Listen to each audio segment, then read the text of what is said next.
आजीवन ब्रह्मचर्य पालन करने की जिसकी इच्छा है, नैष्ठिक ब्रह्मचर्य, उसको किसी भी प्रकार से इन अष्ट मैथुनों का स्पर्श नहीं करना चाहिए, संयोग नहीं होने देना चाहिए। और जो गृहस्थ में भी, तो वो भी सावधान, पानी ग्रहण जिससे किया है वो भी समय मर्यादा के अनुसार। अष्ट प्रकार के ये मैथुन है। पहला,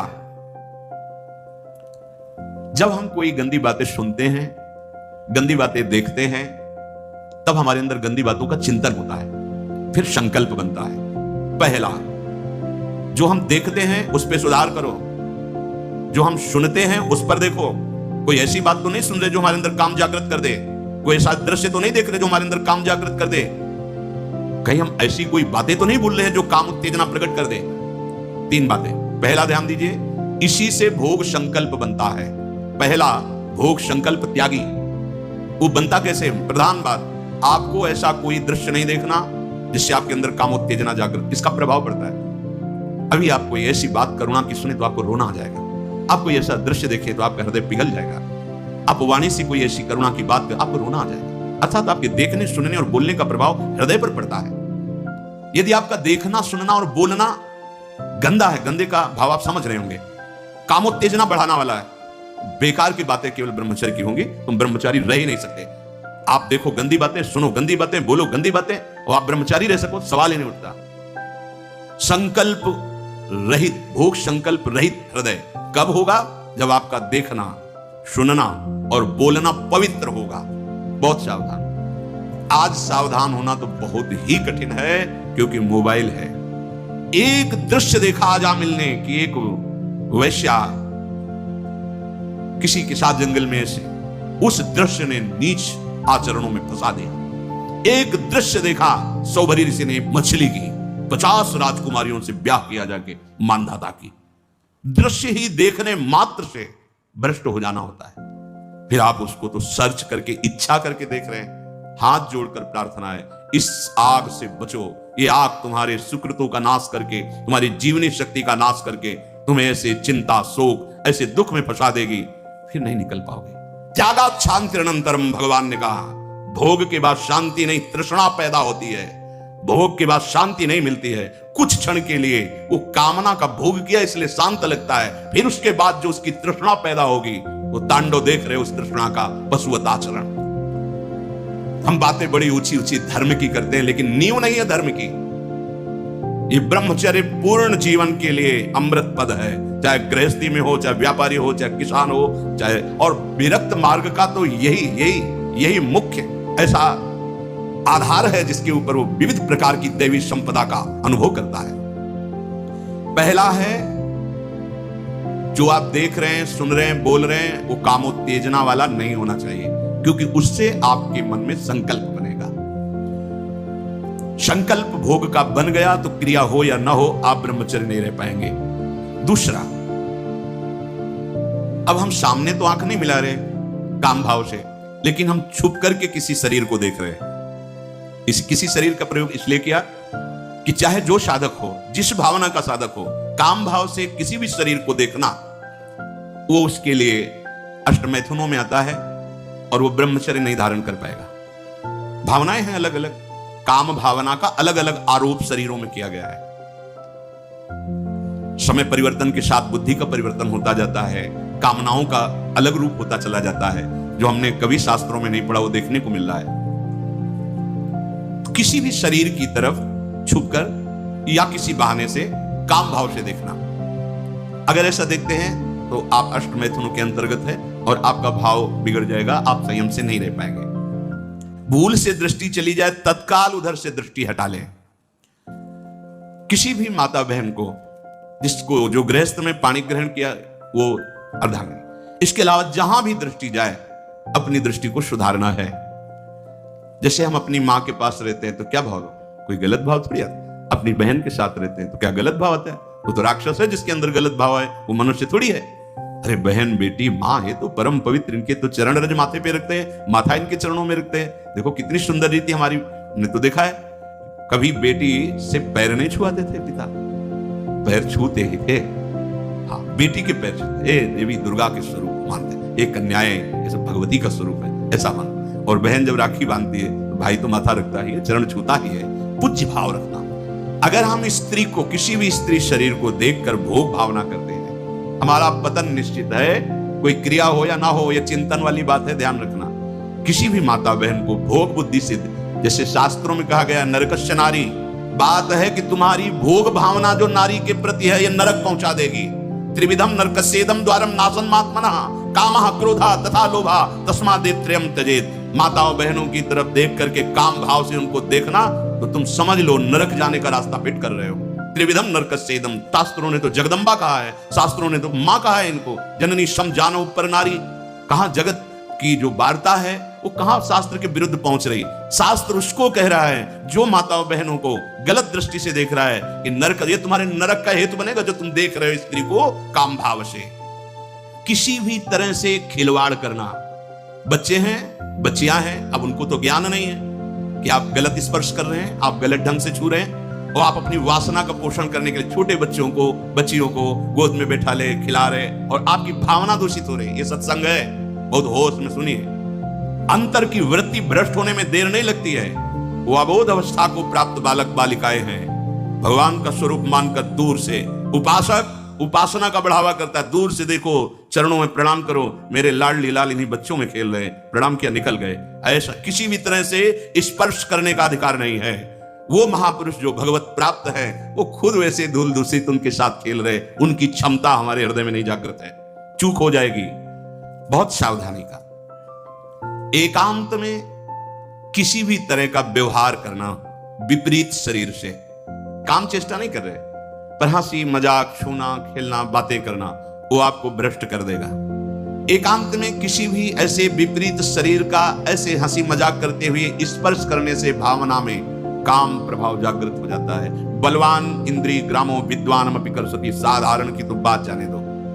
किसी भी जीव को मैथुन करते हुए एकाग्रता पूर्वक देखना, मानो कोई पशु पक्षी आदि ऐसे मैथुन धर्म से अचानक दृष्टि गई, राधा राधा राधा, अगर आपने एकाग्रता पूर्वक देखा तो ये दृश्य आपको भ्रष्ट कर देगा। फिर मोबाइल में देखने वाली तो बात ही जाने दो, अचानक दृष्टि गई किसी पशु पक्षी आदि में, राधा राधा, अपनी दृष्टि नीचे की चल दी। अगर उसका चिंतन बना, उसको एकाग्रता पूर्वक देखे तो कुछ क्रिया नहीं होगी। मनोवाह नाड़ी इतनी सामर्थ्यशाली, जहां चिंतन हुआ काम का, पूरे शरीर से सप्तम धातु को, ब्रह्मचर्य आपका क्षीण हो जाएगा। बहुत सावधानी की जरूरत। वीर, प्राण, मन, इन तीनों का परस्पर घनिष्ठ संबंध है। एक भी स्थिर हो जाए तो तीनों स्थिर हो जाएंगे। ब्रह्मचर्य ठीक, मन एकाग्र, और प्राण सूक्ष्म। सूक्ष्म प्राणों के द्वारा ही परम योग को प्राप्त किया जाता है। स्थूल प्राण, बहुत खाना, बहुत चर्बी बढ़ाना, ये साधन हो पाएगा? शाम ऐसे आटा लगा दिया जाए, उड़े ना, श्वास प्रश्वास चल रही, उस आटे पर धक्का भी नहीं लगना चाहिए, तब समझना चाहिए कि प्राणवायु सूक्ष्म हो रही। तो इन बातों का कोई ध्यान ही नहीं हो रहा। यदि कब्ज पेट में रहेगी तो बिना क्रिया के भी ब्रह्मचर्यहीन होने लगोगे। गर्मी बर्दाश्त नहीं ज्यादा, ये जितने नए पदार्थ पाने वाली लोलुपता है, ये सब ब्रह्मचर्य नाश करने वाली। ये जो आप जिसे पिज्जा कहते हैं, इसमें जो ऊपर लेप लगाए जाते हैं, जो बनता है वो गरिष्ठ है, बहुत गरिष्ठ है, पाचन तंत्रों पर भारी प्रभाव बनाकर एक कब्ज बनाने वाली चीजें।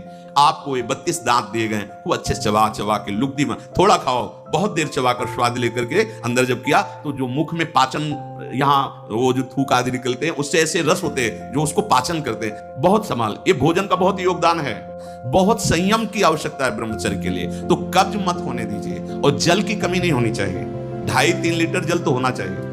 आपकी जो एसिड बनती है, आपकी आप लघु शंका जो होती है, उससे आपके स्वास्थ्य को लाभ मिलता है। सुबह से शयन तक 2.5-3 लीटर पानी पीना ही चाहिए यदि आप संयम से चलना चाहते हो। मैदा और गरिष्ठ वस्तुएं, चाय और कॉफी ब्रह्मचारी के लिए निषेध है।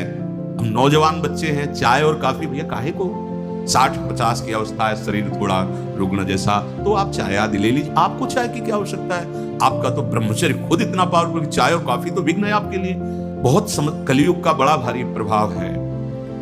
आगे कह रहे हैं कि अत्यंत आवश्यक हो तो शरीर जिसका रोगी है उसकी सेवा के लिए अगर आपको सेवा लगाई गई है, या किसी को सेवा कार्य के लिए, ऐसे बकाया किसी को स्पर्श मत करो, क्योंकि सबके शरीरों में परमाणु होते हैं, अपने अपने स्वभाव, अपने अपने आचरण, शरीर में, वस्त्र में, सैया में। एक विश्राम स्थली पे जो आपकी सैया है, आप कैसे सोते हैं उसमें उसके परमाणु हैं, वस्त्र में परमाणु हैं, शरीर में परमाणु हैं। अगर आप ऐसा ही व्यवहार रखेंगे तो आप लड़ नहीं पाएंगे, आपके परमाणु इतने पुष्ट नहीं होंगे कि आप विकारों पर विजय प्राप्त करें। स्वाभाविक भीड़ में कोई छू रहा हो बात अलग है, हमें छूने की चेष्टा, अगर किसी रोगी की सेवा तो फिर विचार नहीं करना है, कोई सेवा पे है तो हमें विचार नहीं करना है। स्वाभाविक ऐसे हंसी मजाक या व्यवहार में हम बचें, स्पर्श से बचें। यहां वो छुआछूत वाला स्पर्श नहीं, अपने परमार्थ को पुष्ट करने की बात है। कभी किसी को मजाक में भी अश्लील बातें मत करो, मजाक से भी। जैसे हंसी मजाक में आप ऐसे, उसका प्रभाव पड़ेगा, वो शब्द है, वो आपके अंदर पहुंचेगा, मनन करेगा और फिर वासना जागृत कर देगा। आप कोई ऐसे कपड़े बनावटी मत पहनो, आप अपने शरीर की वेशभूषा ऐसी मत बनाओ, आप ऐसे शौकीनी प्रकट मत करो जिससे तुम्हारा शरीराभिमान पुष्ट हो, इससे काम बढ़ेगा, इससे वासना बढ़ेगी। बाबा कह रहे हैं कि ऐसे कपड़े, ऐसी सजावट, ऐसी बनावट, ऐसे लेपों के लगाने से शरीराभिमान पुष्ट होता है और आपकी काम वासना बढ़ती है। शरीर मन बुद्धि किसी की भी उन्नति नहीं होती जो शरीर सजाने में, शरीर के, उससे सब बिगड़ जाता है। देहाभिमान, देह भाव पुष्ट होता है, देह भाव पुष्टता में ही सारे विकार अपना राज्य करते हैं। बहुत सावधानी की जरूरत है, बहुत सावधानी। बड़ा पवित्र वेश, पवित्र वस्त्र पहनो, हाँ सावधानी पूर्वक चलो, इससे कोई वीआईपी पना प्रकट नहीं होता। इससे आपकी मन की, आपकी बुद्धि की, आपकी चित्त की दशा गलत मार्ग में चली जाएगी, क्योंकि शरीर भाव आप पुष्ट कर रहे हैं, शरीर को दिखाना, शरीर का सजा। हम ये नहीं कहते कि आप बाबा जी बन जाओ, आप सब पूरे मुख में रज लगाओ, ये तो हम लोगों के लिए, पर आप उचित ऐसी शब्द पोशाक हमारे देश की रही है, बड़ी मर्यादापूर्ण रही है, आप उस पर ध्यान दीजिएगा। क्योंकि आप ऐसे जैसे शरीर सजाना से, इससे आपको दुख मिलेगा, आपका मन वासना में हो जाएगा, आपकी भावनाएं दूषित हो जाएंगी। संत समागम तो शरीर राग नष्ट करने के लिए, परमानंद आप भजन करो, देखो आपको ऐसा सौंदर्य प्राप्त होगा, अंदर आपका ऐसा सुंदर रूप होगा। देखो ना, आचार्य चरण कहते हैं, लक्ष्मी कोटि विलक्ष लक्षण लसल लीला किशोरी सतई राधाध्यम ब्रज मंडले मधुरम राधाभिधानम। जो हमारी स्वामिनी जी के दासी भाव को प्राप्त होता है, उसको इतना सुंदर रूप मिलता है कि करोड़ों लक्ष्मी आश्चर्यचकित हो जाएं, ऐसा राधा दासी का स्वरूप होता है। ए इधर आओ, इतना सुंदर रूप प्रिया प्रीतम का, इतना सुंदर रूप आपका, और ऐसे महासुख में निमग्न होना। ये चमड़ा सजाते रोज सजाते तो कितने जन्म बीत गए, और इसी चमड़े में आग लगाई जाएगी, यही चमड़ा गाड़ दिया जाएगा। प्यारे, कुछ समय के लिए मिला है, इसी से तो राग मिटाने का अवसर है। आप इसको सजा के और वासनाओं के खेल में उतर रहे हो, कितनी बड़ी हानि कर रहे हो। अभी आप समझ नहीं रहे, इसलिए आपको बुरा लग सकता है कि हमारे पहनावे पे बोल रहे हैं, हमारे ऐसे नहीं, आप अच्छे से अच्छे कीमती वस्त्र पहनिए, पर उसकी सादगी होनी चाहिए। आप अच्छा पाइए, आप अपने उचित शरीर का श्रृंगार कीजिए। सुंदर मनुष्य शरीर मिला है, देखो जो पशु श्रृंगार करने योग्य नहीं, वो तुमसे भी सुंदर होते हैं। कैसी रंग बिरंगी है उनके सब बाल, और देखो सब एकदम सुंदर, भगवान रचा, उन्होंने रचना की है, तो आपके तो हाथ हैं, आप अपना, पर उतना जिससे आपका हृदय मलिन होकर वासनाओं के प्रवाह में न बह जाए, या हमारे को देखकर किसी के हृदय में ऐसा गंदा भाव ना आ जाए। दोनों, अपने को बचाओ और दूसरों को भी। जो तुम्हारे मन में काम भाव पैदा कर दे, ऐसे पदार्थ मत पाओ। अनुभव करो, भोजन पाते हो, पाने के बाद भजन में मन लग रहा है या वासना में जा रहा है? वासना में जा रहा तो क्यों जा रहा है? क्या आज नया पदार्थ पाया, और उस पदार्थों को जीवन भर के लिए छोड़ दो।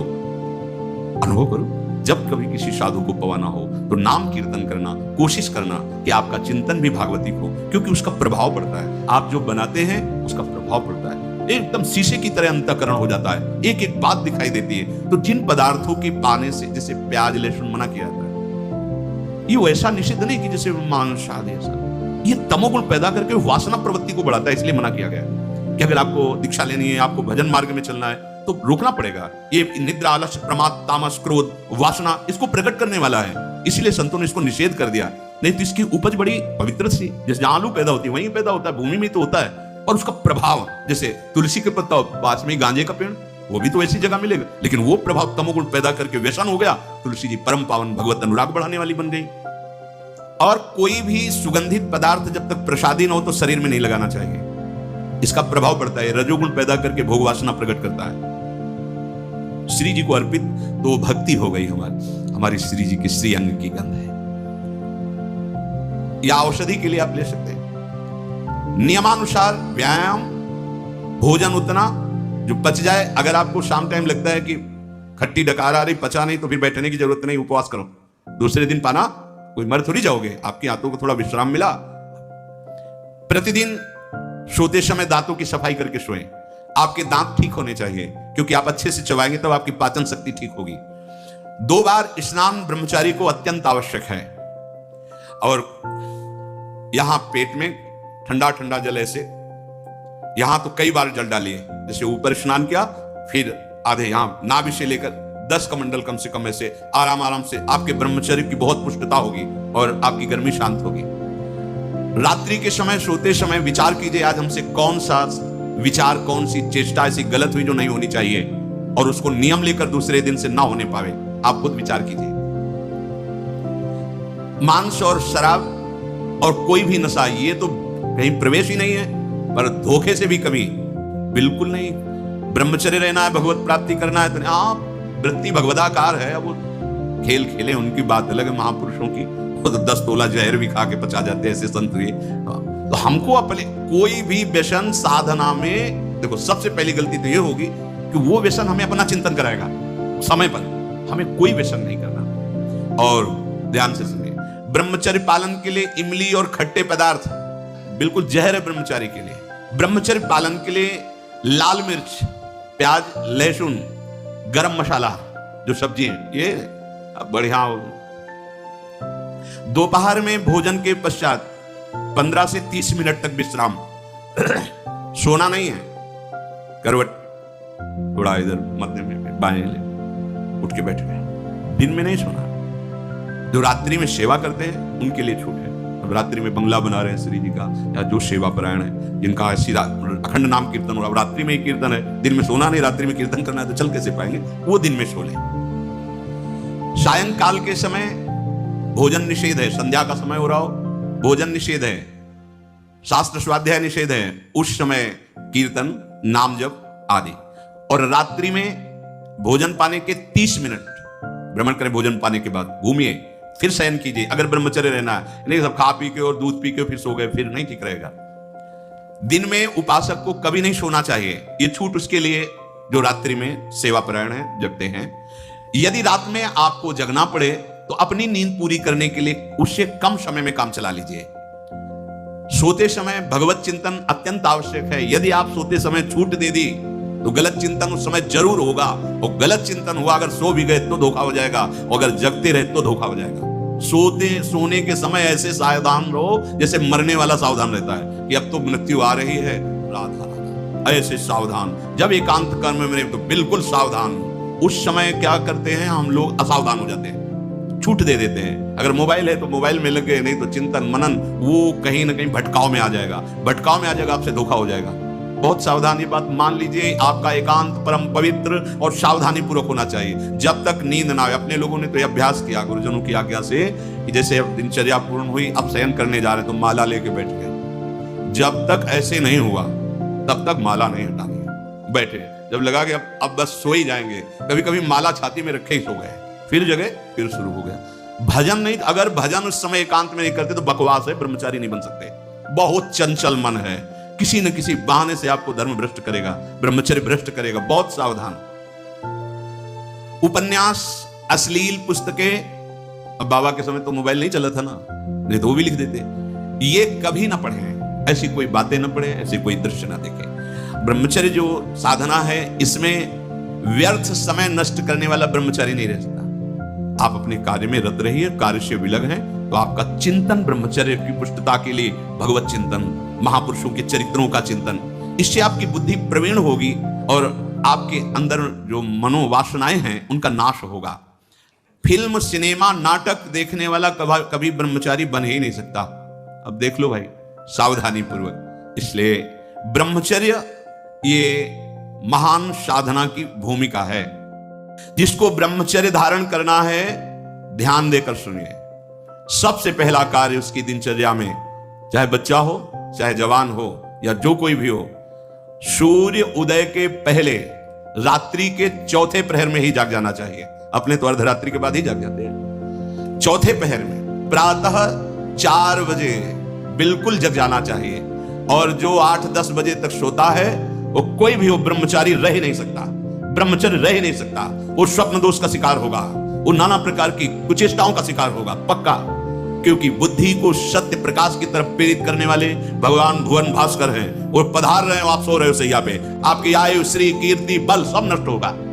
देखो ना जो 10-10 बजे तक सोते हैं, देखो ना उनसे बात करके देखो, एकदम ऐसा लगता है बुझा हुआ जीवन, कोई भागवतिक तेज उत्साह न वाणी में, न नेत्रों में, न तन में। क्या जीवन, मृत जीवन। सबसे पहला नियम लीजिए, जहां भी आपको शब्द सुनाई दे, आपका जीवन ब्रह्मचर्य ही अमृत है और आपका जीवन ब्रह्मचर्य ही नहीं मृत्यु है।